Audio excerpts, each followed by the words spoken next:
I was about 4 or 5 years old when my parents separated. It was one of those splits that happens quietly at first. No big blow-up that I can remember, just my dad's things slowly disappearing from the apartment. And then one day, it was just me, my mom, and our cat.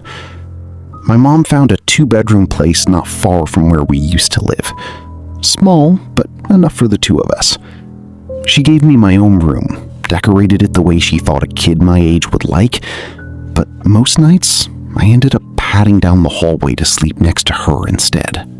Our 2 bedrooms sat at the very end of a short hallway, doors facing each other, almost like mirror images. If both doors were open, you could stand in one room and see a narrow slice of the other. It was the middle of summer, thick, humid nights where the air conditioning barely made a dent. My mom kept the window in her room cracked open most nights, just enough to let in a breeze. That window sat directly behind the headboard of her bed. Across the room, in the doorway, was our cat. He was always glued to us at night, usually curled up somewhere on the bed. So seeing him sitting stiffly in the doorframe instead was the first thing that felt wrong. His ears were up, his body low, completely still. Something about it unsettled me enough that I turned and shook my mom awake. She stirred slowly. It couldn't have been more than 3 or 4 seconds between me waking her and her actually registering the room around her. But in that gap, we both turned back toward the doorway at the same time. And standing there, half in shadow, was a man. She grabbed me under the arms and threw me bodily through the screen window behind her bed. We were on the first floor, so it was only a 3-foot drop to the grass outside. She climbed out right behind me, and the 2 of us hit the ground and started screaming. Lights started coming on in the neighboring units almost immediately. Someone called 911. Police cars were pulling up outside, lights washing over the front of the building. The officers searched the apartment thoroughly. There were no broken locks, no pried open frames, no shattered glass. The only anomaly was the front door, which they found unlocked. For the next several days, none of us slept well. My mom checked the locks obsessively, sometimes getting out of bed 2 or 3 times a night just to make sure the chain was still in place. She opened the small closet that housed the water heater and found something that made her blood run cold. A spiral notebook tucked behind the unit, along with a pair of gloves and a few crumpled gum wrappers. Inside the notebook were names. Some she recognized, most she didn't, along with crude drawings. It felt personal. It felt like someone had spent real time in that closet, waiting, watching. The police theorized the man had entered earlier in the day and hidden in the closet until the apartment went quiet. We moved out not long after. My mom still checks every lock in her house at least twice before turning in for the night. Summer 2012. The kind of humid evening where the ceiling fan just pushes warm air around instead of cooling anything down. My mom, my aunt, and I were piled onto the couch the way we always were that season, half watching, half existing together in that lazy after-dinner haze. We'd been marathoning Heroes for weeks by then. It had become a ritual, one of those unspoken agreements where nobody asks, "Are we watching it tonight?" You just end up on the couch and the TV just turns on. Nothing about that night felt different at first. That's what makes it worse in hindsight. There was no warning, no shift in the air, no sense of something coming. It was just an ordinary Tuesday-feeling night, right up until it wasn't. We were maybe 20 minutes into the episode when the screen flickered. Not badly, just enough to notice, and the show reset itself. Back to the cold open, back to the beginning. I remember blinking at the TV, like I'd misjudged how much time had passed, like maybe I'd zoned out longer than I thought. Did it just restart? I asked. My mom didn't even look over. I haven't seen this episode yet. I let it go. People say weird half-asleep things on the couch at 10 at night. My aunt hadn't looked up from her phone the entire time. No help there. So I just figured I'd missed something. Some remote mishap, some Netflix hiccup, and I settled back in. Then, it happened again. Same scene. Same dialogue. That specific line of tension in an actor's voice. Word for word. Cadence for cadence. Like a needle finding the same groove in a record. My stomach did something I didn't have a name for yet. I turned to my mom, and this time there was an edge in my voice. Mom, it's doing it again. She turned to me, slow, almost lazy, and said it again. The exact same sentence. Not a paraphrase, not, oh, weird, huh? The identical words, the identical flat tone, like a recording of herself. I haven't seen this episode yet. Or when I pushed harder, when my voice started cracking, why are you acting so weird? That question terrified me more than the loop itself, because from where I was sitting, I wasn't the one acting strange. I was the only person in that room who seemed to notice anything was wrong at all. My aunt hadn't reacted once. Not a raised eyebrow, not a comment, nothing. Like she existed in some untouched pocket of the evening that the loop wasn't reaching or didn't care to. At some point, I stopped trying to explain and started trying to escape it instead. I remember thinking, with this rising, childish desperation, if the next episode just plays, this will be over. Like the show itself was some kind of gatekeeper, and if we could just get past this one episode, whatever was happening would release us. And then it happened. The episode ended. The next one started. Different music, different cold open, a flood of relief so intense I could have cried right there. It lasted maybe 30 seconds. The screen didn't flicker this time. It just cut. Hard, instant, no transition. Straight back to the episode we'd already watched 4, 5, 6 times over. No stutter, no warning. One moment we were moving forward, and the next we'd been pulled backward like something had reached out and yanked the thread we were standing on. That's when I broke. I wasn't trying to sound calm anymore. I was crying, begging my mom to just look at me, to tell me she understood, to give me anything other than that sentence. I remember grabbing her arm. I remember how normal her skin felt, how normal her voice sounded, how none of it matched what was happening on that screen, and how that mismatch was somehow worse than if she'd been screaming. She just looked at me, calm as still water, and said it one more time. I haven't seen this episode yet. I didn't wait for a 7th leap. I got up, went to my room, and cried until I fell asleep. The kind of crying that isn't really about anything specific anymore, just pure overflow. Your body trying to purge something it doesn't have language for. The next morning, everything had reset in a different well. My mom told me I'd gone to bed early the night before, said I'd seemed off, a little quiet, a little strange. No mention of the show, no mention of the loop. Like the whole night had been quietly folded up and put away somewhere I couldn't reach it anymore, except in my memory, where it has stayed sharp and intact ever since. I've turned it over in my head more times than I can count. A shared hallucination doesn't explain why the screen itself seemed to loop. A dream doesn't explain the exact, unchanging wording of that sentence, repeated with the same flat cadence, like a line of code executing on schedule.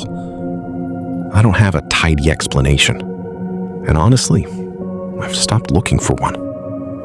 What I do know is this. To this day, if I catch a TV rewinding on its own, or a scene feels a half second too familiar, something in my chest locks up before my brain even catches up to why. I don't know what happened in that living room in the summer of 2012. I just know I never want to be caught inside a loop like that again. And some nights, when the house is quiet and the show cuts back to a scene I swear I just watched, I wonder if I already have been. I was 15 years old, and I already knew the smell of death the way other kids knew the smell of cut grass or their mother's kitchen. My family ran the funeral home.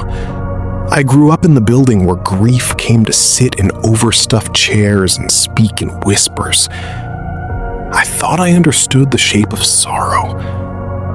I did not yet understand the shape of evil standing 3 feet away from me, shaking my hand. It started with a phone call on an ordinary afternoon. My father took it in the back office, and I remember the change in his voice, that particular funeral director calm he used when something was very wrong. A young mother and her infant daughter had been murdered in their home. Shot. No forced entry, no robbery, no obvious motive. The kind of case that makes a small town go quiet and lock its doors at night. By the next morning, it was the only thing anyone talked about. The story ran above the fold. Reporters called the home. Neighbors who had never met the family suddenly had opinions about who could do such a thing. And somewhere in the middle of all that noise, my father told me we'd be handling the arrangements. I didn't think much of it at first. It was work. Work was normal, even when the reason for it wasn't. Then the police came to talk to us before the viewing, and the air in the building changed. They didn't tell us everything. They never did. But they told us enough. They believed whoever did this might come to pay their respects. Killers did that sometimes, they said. They liked to watch. They liked to feel the room hold its breath around a grief they'd caused and knew no one else could see. So there would be officers in the building during the viewing, plainclothes, watching faces, not caskets. I remember standing in the doorway of the arrangement room listening to that, feeling something cold slide down the back of my neck. I was 15. I had helped file paperwork and update guest books and answer phones. I'd never been asked to watch people. But that's exactly what they asked me to do. The idea was simple, and it was clever precisely because no one would suspect it. Sympathy cards and flower arrangements had come in from all over, dozens of them, ribbons trailing names of people who claimed to have loved this family. The detectives wanted a record of every name attached to every arrangement, and they wanted someone to quietly show that list to the husband, the widower, every so often, to ask, almost conversationally, if any of the names meant anything to him. Someone who seemed harmless, someone people wouldn't clock as part of an investigation. A kid. Me. So I did it. I'd walk the floor with a little photocopied stack, weaving between folding chairs and low murmurs of condolence. And every so often I'd find him, the husband, and ask gently, like it was nothing, whether he recognized this name or that one. He'd take the pages from me with hands that trembled just slightly. He'd study them like a man trying very hard to find something helpful buried in his own grief. Then he'd shake his head, hand them back, and thank me. Every time, quietly. Every time like it cost him something. I believed every second of it. He looked destroyed, hollowed out.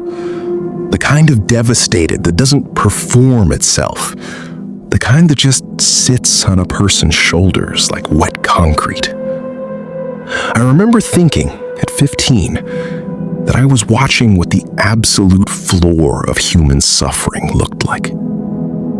His wife lay in the casket at the front of the room, and in her arms, arranged with a tenderness that still catches in my throat all these years later, was their infant daughter. People filed past in a hush usually reserved for something sacred, and he stood near me, again and again taking those photocopied pages, searching them, finding nothing. I had no idea I was standing next to the second half of a murder pact. That's the part I still can't get my head around, even now. Because the break in the case didn't come from surveillance, or from anything the detectives caught that night, or from any slip I might have half noticed and forgotten. It came from someone nobody in that room would have thought to interview. A 3-year-old girl. She'd been in the house. She wasn't the victim's child. She belonged to a neighbor or was visiting. I no longer remember exactly how she came to be there. But she'd seen a man leave. Just a man walking out of a house on an afternoon like any other. Small children notice things adults have trained themselves to stop seeing. They don't yet know which details are supposed to matter and which aren't, so they keep all of them. And what this little girl kept, tucked away in a 3-year-old's memory, was a face. When the detectives eventually sat her down, however you interview a witness that young, gently, with toys and patience and careful questions, she picked him out. Not a stranger, not a masked man from a nightmare. Her father's best friend. The two men, it turned out, had made a pact with each other. Each would kill the other's family.